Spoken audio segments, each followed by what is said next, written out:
السلام علیکم ورحمۃ اللہ وبرکاتہ۔ الحمدللہ والصلاة والسلام علی من لا نبی بعد اما بعد۔ قل ان الموت الذی تفرون منه فإنه ملاقیکم ثم تردون الى عالم الغیب والشہادۃ فینبئکم بما کنتم تعملون۔ وقال النبی صلی اللہ علیہ وسلم کن فی الدنیا کانت غریبک وعابر السبیل۔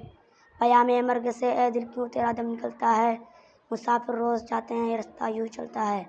مومن کبھی ہوتا نہیں موت سے خائف، ایمان کا زور بس اللہ سے ڈرنا۔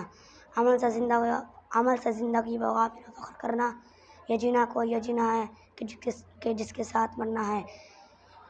برادران اسلام اور محترم حاضرین، موت ہر جاندار کے لیے کتنا بھیانک اور کتنا خطرناک لفظ ہے۔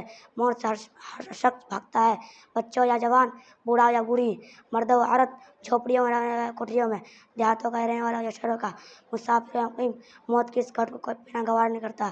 موت کی آواز کو کوئی سننا نہیں چاہتا، مگر اس کے باوجود موت ہر کے پاس آتی ہے۔ کبھی تو ماں کے گود میں آتی ہے اور ہزاروں تمنا پانی پھیر دیتی ہے، کبھی تو یا بڑھاپے میں آتی ہے۔ غرض موت ہر ایک کو آتی ہے، کبھی تو یا بڑھاپے میں آتی ہے۔ فرق اتنا ہے کہ آج ان کی تو کل ہماری باری۔ اسی کو اللہ رب العزت نے قرآن کریم میں اس طرح بیان فرمایا، قل ان الموت الذی تفرون منہ فإنہ ملاقیکم۔ اے نبی فرما دیجئے جس موت سے تم فرار کرتے ہو وہ تمہیں ضرور ملے گی، اور تمہیں اس مالک کے پاس لوٹنا ہے جو تمہارے ظاہر و باطن، اندر و باہر کا علم رکھے گا، اور تمہیں کل قیامت کے دیر نفسی نفسی کا عالم ہوگا، اور تمہارے اعمال تم سے تنباہ کرے گا۔